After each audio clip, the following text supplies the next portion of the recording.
Yeah, so thank you for attending today's seminar. And my student Honglu Li will present his research work during his bachelor study. So yeah, and so let's begin. Okay. Hello, everyone. Today I will report the content of my undergraduate thesis project. And the title is the Appliance detection system based on sound from power supply. The Internet of Things is a huge network that combines various information. With the development of the Internet of Things, smart home is bound to drive the further rapid development of household appliances. And according to the relevant data, the total scales of household appliances in the world will reach $538 billion in 2024. The huge appliance market and the development prospects have attracted a lot of researchers. As the most important part of smart home, users' behavior recognition can be implemented by using the working state of the appliances. Besides, recognizing the working appliances is also of great importance to smart environment to provide service, including energy conservation, fire hazard prevention, and so on. At present, there have been many existing methods for identifying appliances, including intrusive load monitoring method, EM signal-based method, and acoustic signal-based method. Intrusive load monitoring methods use power-related sensors such as current and voltage, and install them into the appliance. Through monitoring the power and energy consumption of the appliances, it can detect the working state of them. However, the external devices used in this method are bulky and have high cost. So from other reasons, the use of this method is very limited and cannot be widely applied to the daily life. The next is the method based on EM signals. This method uses EM sensors to collect the signals tasked to charge the working state of the appliances. And the EM sense listed here are, and the magnificence and the EM sense listed here are two of the excellent papers. However, mobile phones have a low sampling rate for EM signals.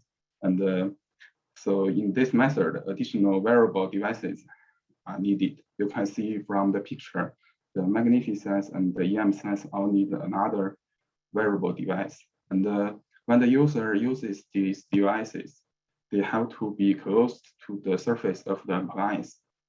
And also this wearable device is high cost. So it also brings some inconvenience to the users. Another method is using the acoustic signal. This method uses the microphone to collect the audible sound generated by some special structures of appliance, such as the motors. However, these structures do not exist in all the appliances. So this kind of method is not universal. In addition, the audible sound contains a large amount of privacy information, so it may be a great threat to the user privacy issues. Here is the contribution. We proposed a novel method to identify appliances using the sound generated by switching mode power supplies. That is SMPS. And we are the first to use the sounds from power supplies to fingerprint appliances and their working states. And the method can be implemented using a smartphone. And no additional hardware needs to be installed on the appliance or the data collection device.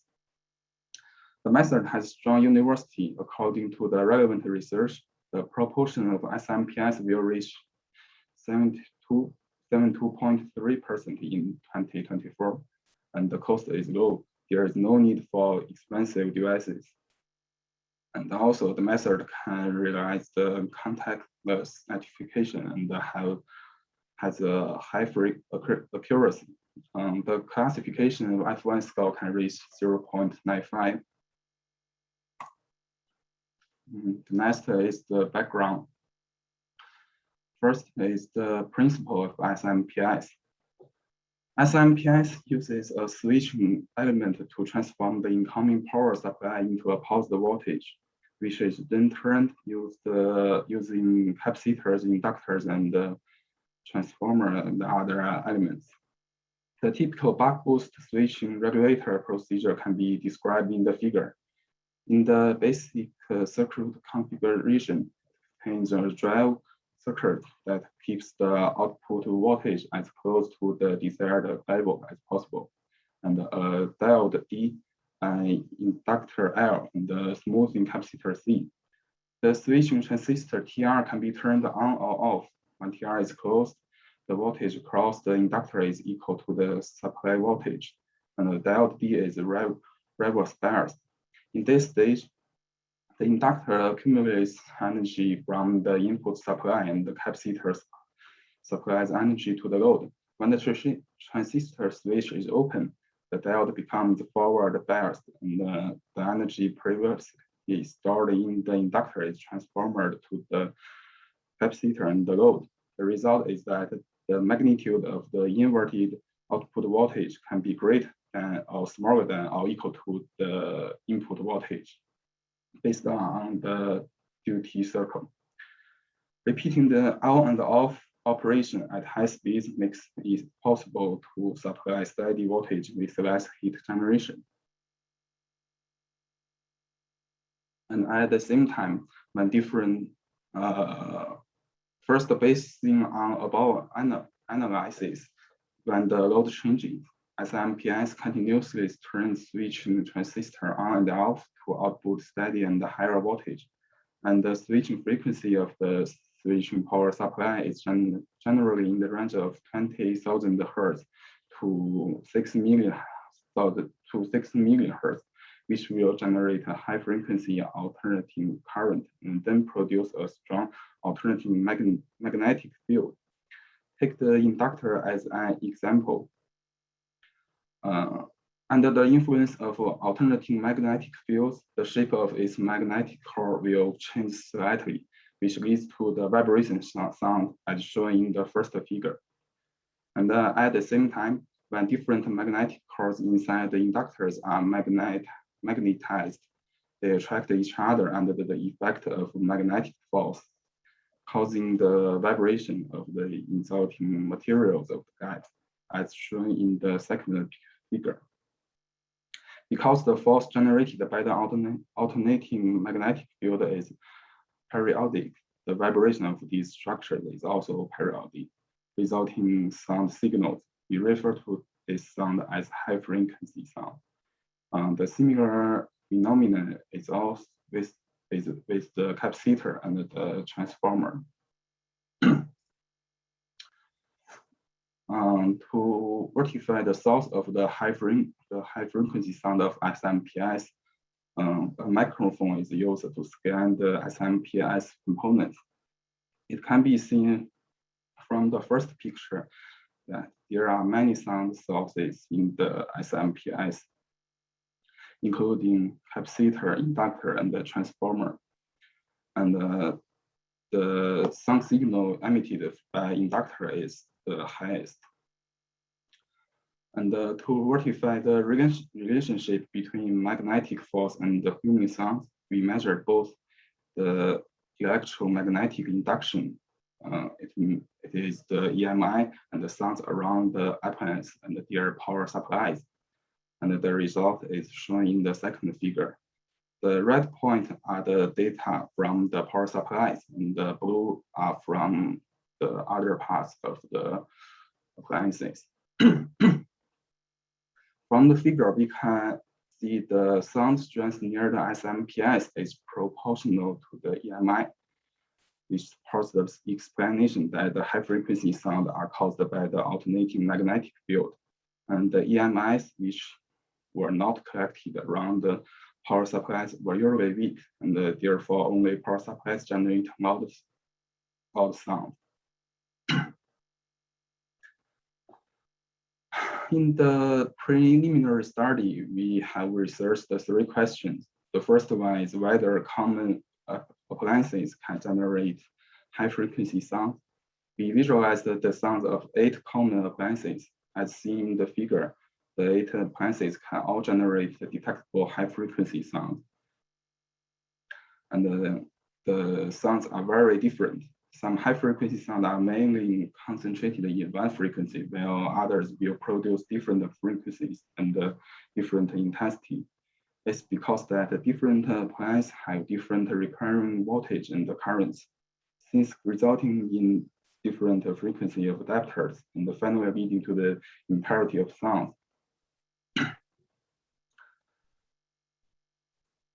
So the Huawei and the Oppo here are two smartphones, right? Yeah. The Huawei and the Oppo means 2 smartphones. Okay.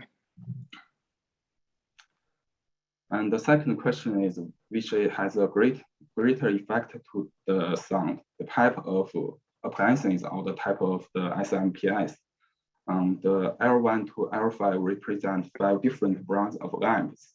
It can be seen from the figure that even if the same SMPS is used, the high frequency sound of 5 lamps is quite different.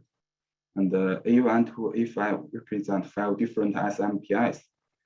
As can be seen from the figure, the difference of the sounds generated by the lamp using different SMPS is much smaller than the different lamps. This is because although the internal structure of different MPS is slightly different, configured on the same appliances, they provide the same voltage amplitude, and so the switching frequency is basically the same, and thus produce some signals of the similar frequencies. It can be concluded that the types of appliances and the 3 SMPS have an impact on the high frequency sound signal, but the influence of the types of the appliances is far greater than that of the SMPS. And then the third question is whether the sounds from the same devices are stable over time and space. In this part, we collect the sound signals of one device, for example. Here shows the air conditioner. Over 5 weeks, results show that the sounds are temporarily consistent. It's because the frequency is mainly the feature of the adapter and the appliances themselves.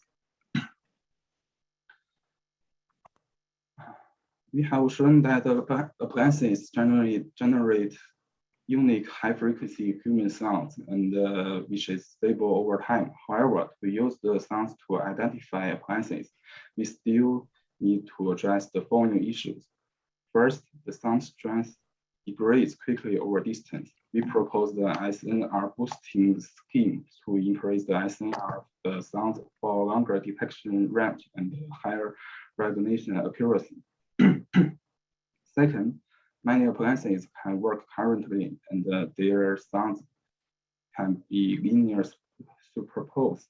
So to address this issue, we propose the multi-label classification scheme to distinguish the sound patterns of different appliances. Third, some mobile devices have low sampling rates, and the sound signal is alias. So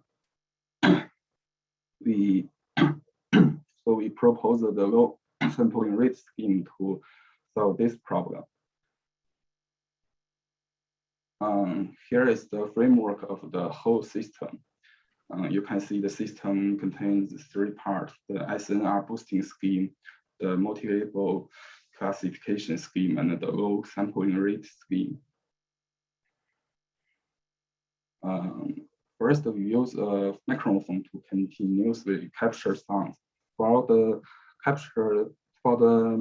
microphone sampling at 192,000 Hz, audio samples in a sliding window is fed to the SNR boosting scheme, followed by the multi-label classification scheme to identify sounds from nearby appliances. photos sampling at a lower rate.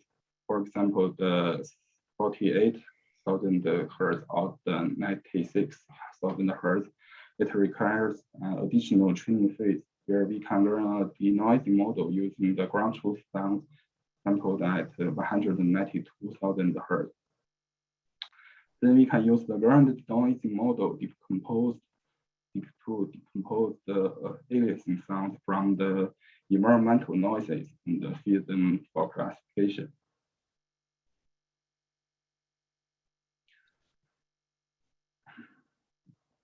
Here is the SNR boosting scheme. The SNR boosting scheme aims at increasing the SNR of the received sounds to increase detection range and the recognition rate. Generally, there are two main sources of noise in the received signals. One is the noise flow from the hardware of the sound card, and it can be ranged from around 60,000 Hertz to 90,000 Hertz. The noise flow of the sound card is stationary and can be easily removed using the spectral subtraction. While the other one is the environmental output noise, and it's mainly below the 20,000 Hertz. The environmental noise is time variant and unpredictable. The power of maximum environmental noise is about 50 dB larger than that of the sound emitted from the appliances. So it can, the environmental noise in the lower frequency has a great impact on the performance of the classifier. One way to solve this problem is to feed the signal into a high-pass filter. However, choosing a universal cutoff frequency is difficult because the noise is unpredictable. An interesting observation made from the spectrograms of the sounds is that the central frequencies of the narrowband components remain unchanged during a short time. So we use the variational mode decomposition to decompose the received audio signal into several narrowband components, which is called the IMF, and then extract the sound in decomposed IMF. VMD is an adaptive variational signal processing method which interactively searches the optimal solution of a variational mode to determine the center frequency and the minimum bandwidth of each IMF. To have a better understanding of the VMD, let's start with a linear filter. Assume the received signal is mixed with the additive Gaussian noise. We can get the equation 1. And the objective of the linear filter is to find an optimal solution which minimizes the following equation 2. And because the total energy of a time series is equal to that of its Fourier transform, therefore, the optimization problem can be solved in frequency domain, which can be written as the equation 3. And the solution can be obtained by assessing its first derivative to 0, which is the equation 4. Because linear filter is there any problem? Yeah, please continue. Okay. Linear filter cannot be directly applied to the high frequency sound signal. So we borrow the idea from the VMD to separate our signal into K narrowband signals and compute the penalty term after converting them from passband to baseband.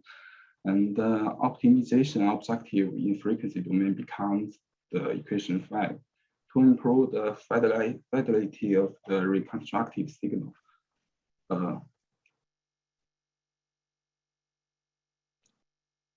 One question from Dr. Zhou. He asked the equation 2, what does the second term stand for? Can we go back? Yeah. The equation 2 does the second term.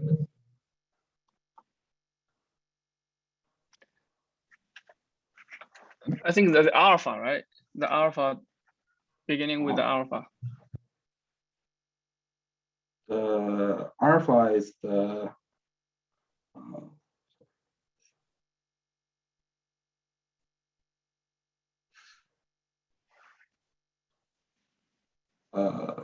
alpha is just I just learned the method from the paper of VMD. So the alpha is just I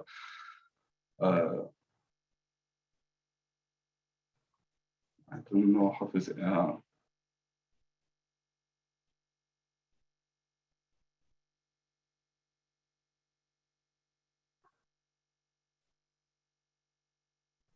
Sorry, wait from.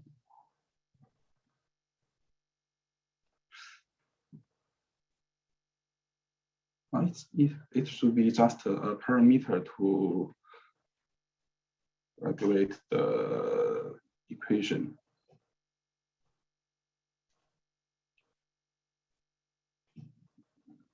Okay, and for more information, you can see the VM.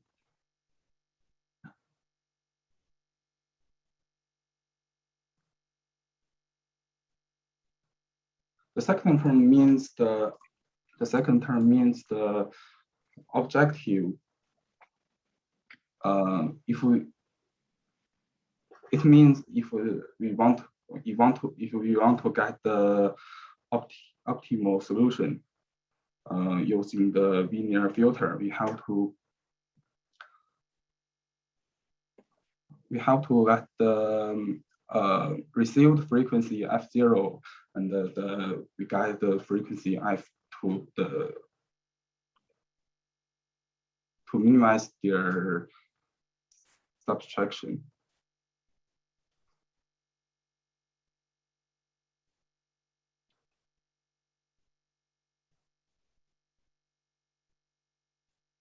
Okay, Dr. does Honglu answer the question? Answer your question?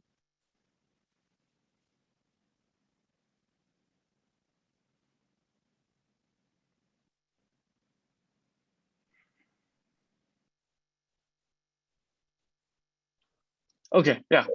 Okay. Okay. And here.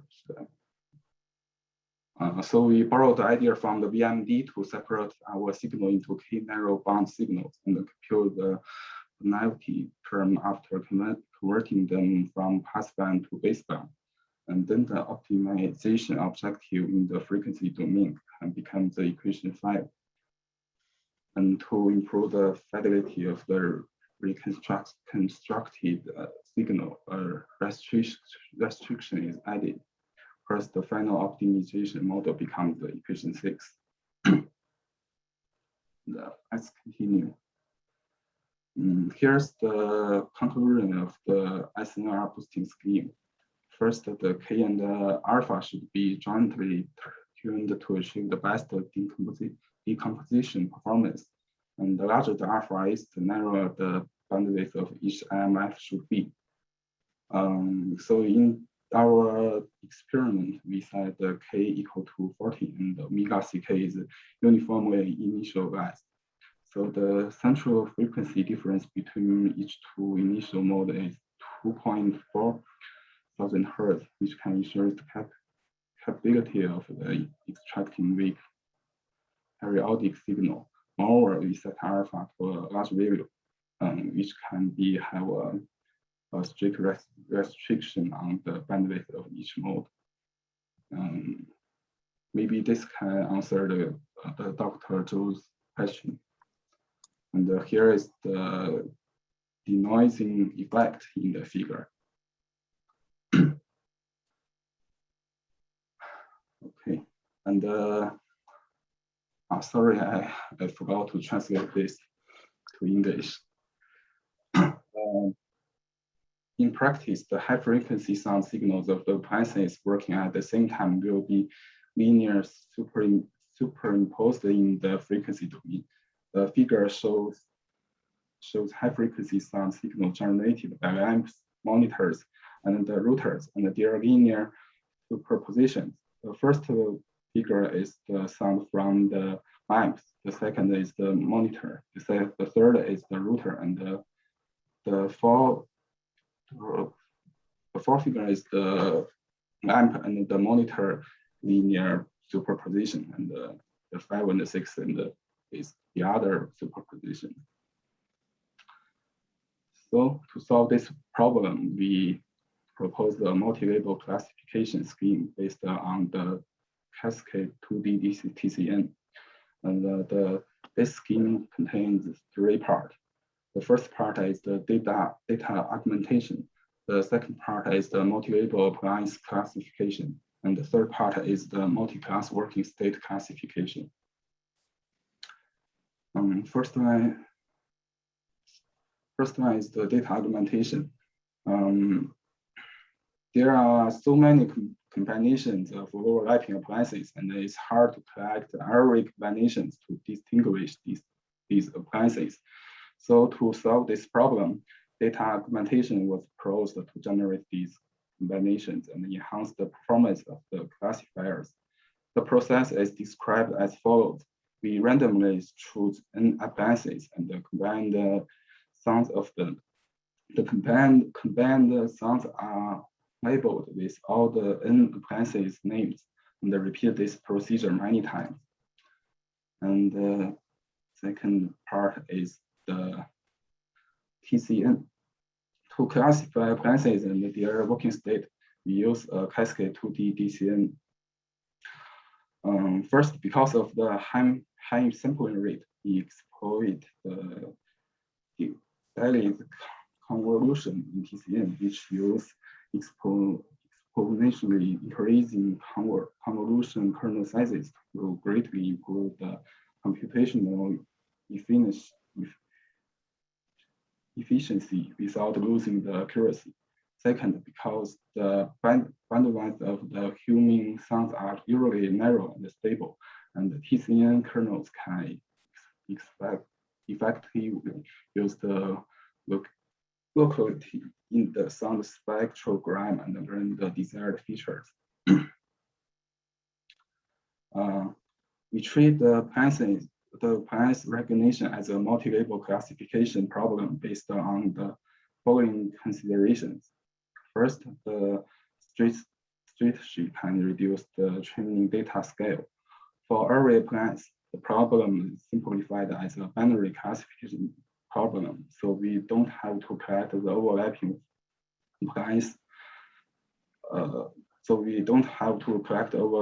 appliance. Sounds, since at least 2 fields are required for one appliance. It can ease the burden of training data collection. This strategy can increase the overall accuracy. Similarly, it's because we can't get enough data for training when there are so many appliances overlapped with each other. Well, it's enough for training with multi-label strategy. So when we use the multi-label classification, can enable the classifier to deal with untrained appliances. When meeting with the untrained appliances, the classifier simply report possibility of 0 to all the appliances. Therefore, the classifier can know it's a new appliance. And after identifying the appliance, each appliance has an individual classifier to identify its working states. Note that the classifier structure of the multi-label appliance classification and the multi-class working state classification models are the same, so the feature maps can be reused. The third part is the low sampling rate scheme. Most smart mobile phones on the market support a maximum sampling rate of 44.1 thousand hertz or 48,000 hertz. when we sampling from the mobile devices at a low sampling rate, we suffer from the problem of aliasing effect. There are two drawbacks to use the aliasing sound. First, the aliased frequencies are likely to be interfered by the environmental noise. For example, the environmental noise include talking, playing music, and so on. And the second, sounds at various frequencies may be folded into the same frequency, which make them indistinguishable. The low sampling rate scheme is proposed to work with devices with a sampling rate below the Nyquist rate. We propose the deep learning-based scheme to decompose the aliased human sounds from the environmental noise and increase the SNR as shown in the figure. The intuition behind the scheme is that we can use the sounds collected at 192,000 Hertz and then as the clean sounds and the ground truth. And then we learn how to denoise the collected human sounds by transforming from real sounds to their clean sound. Similar ideas have been adopted in voice recognition schemes.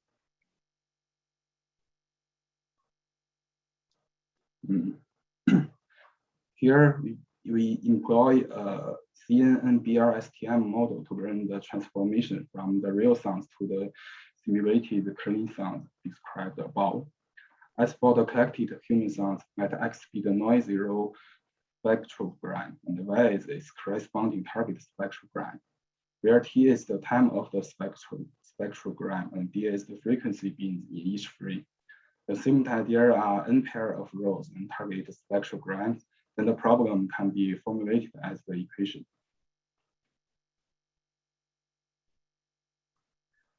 And considering the local similarity of the spectrogram in the frequency bins, we employ CNN as the feature extraction block. After every convolution operation, a stride with size of half the kernel size is used to enlarge the receptive field and meanwhile reduce the computation cost. All features maps learned by CNN block are vertically concatenated along the feature dimension to form a 2D feature map HX. And to capture the trend between contiguous spectrograms, BRSTM is introduced in the model. The BRSTM block treats HX as the input and then slips the HX into several time steps and learn the long-term dependence between them. Using a many-to-many training strategy, the BRSTM block finally outputs the H prime X. We can choose the mean squared error between H prime X and target Y as the regression of. Here is the application of the program. Nowadays, most of our daily activities are associated with appliances. For example, when a cleaner is working stress, the user is cleaning the room. When a TV is working stress, that the user may be watching TV. Therefore, we can use the working state of appliances to infer the human activity. We ask the volunteer to bring a phone in her pocket and follow the script, watch the TV, turn on the lamp, and use the cleaner and so on. You can see from the second figure, the red means the ground truth, and the blue part means the estimated parts using our project. The figure shows that the real activity is within 2 hours.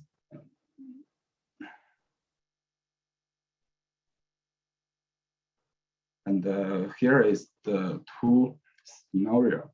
After identifying the user's behavior, the system can provide further services, including providing the user with video-related information or historical records when it is recognize the user is watching a TV, or the playing music when the user is studying.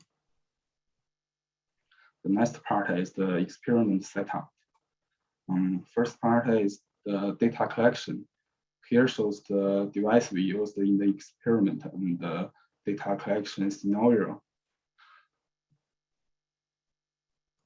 And here we list the models of 100 appliances used in the environments. Among them, there are 10 appliances of the same model. For each working state of an appliance, we collect a 2-minute acoustic traces sample at 192,000 Hertz. And here is the evolution. First of all, the figure shows the overall performance. You can see that the average classification F1 score of 100 appliances is 0.95.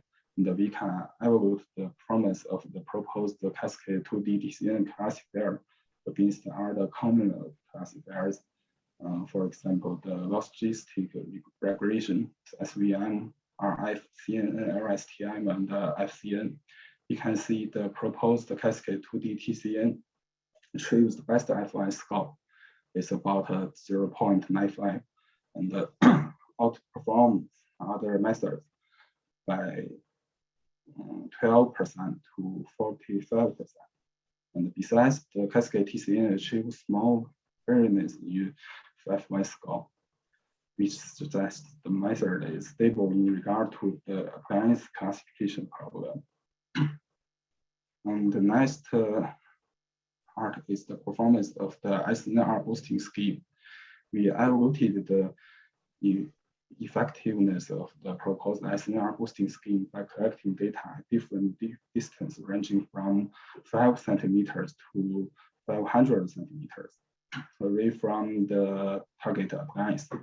And the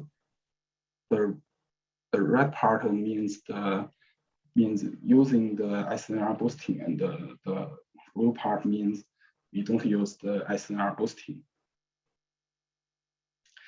You can see the F1 score declines significantly as distance increases without the SNR boosting. And with the SNR boosting scheme, the results are superior to the opposite. And the distance has less impact on classifying accuracy. And when the distance is quite long, the SNR boosting scheme shows more advantage. And here is the performance of the multi-label classification scheme. We randomly select n appliances of different models or the same model to work at the same time. For each n, we repeat the experiment 10 times and report the average F1 score. In every experiment, we collect the component data of the multi-concurrent appliances and discover the underlying appliances using our method. The two figure shows the performance when the n appliances are of different models and the same model. On condition of the different models, the existence of the two appliances seldom disturbs the recognition. However, when there are 10 working appliances at the same time, the F1 score is 0.79. And the proposed multi-label classification scheme can decompose the sound from different appliances and improve the F1 score by 6.4% to 13.1%. Under condition of the same model, it appeared to be harder to reveal the correct working appliances. For example, when there are 5 current appliances, the F1 score reduced by 0.21 compared with the different models.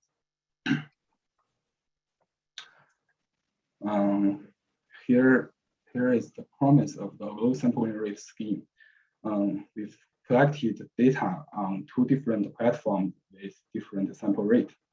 The first platform is desktop, which has a built-in sound card with sampling rate of 192,000 Hertz. And we varied the sample rate from 192,000 Hertz to 96,000 Hertz on it to collect acoustics.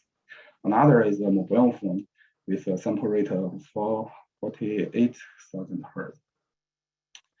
For each sample rate, we collect the data of the same appliances and then train and tested the models on the data. Because of the aliasing effect, the useful frequency features will integrate with noise. For this reason, the larger the sample rate is, the more original information is preserved and higher classification accuracy our method can achieve. And we proposed the low sampling rate scheme mitigate the problem and improve the Appliance score by 18.6%. And also, it's necessary to consider the influence of the audible interference because it may obscure the expected frequencies. We did the experiments while playing music, talking, and turning on the TV. You can see that when sampled at 192,000 Hz and 96,000 Hz, we can utilize the high frequency features, so it is not impaired by the audible interference. However, while sampling at 48,000 Hz, the F1 scores decreased by 8.8% to 12.1% because the frequencies of the environmental noise have more overlapped with the raised human sound. In order to verify whether the environmental temperature has an impact on the classification results, this experiment collects data from 13 devices, including the amps, routers, and the mobile phone, and so on. And the experiment was did under different temperatures. From the result, it can be seen that the classification accuracy doesn't change much with the environmental temperature. Of course, the temperature is to simulate the temperature of the indoor scheme. And here is the published work of this project. Okay, thank you.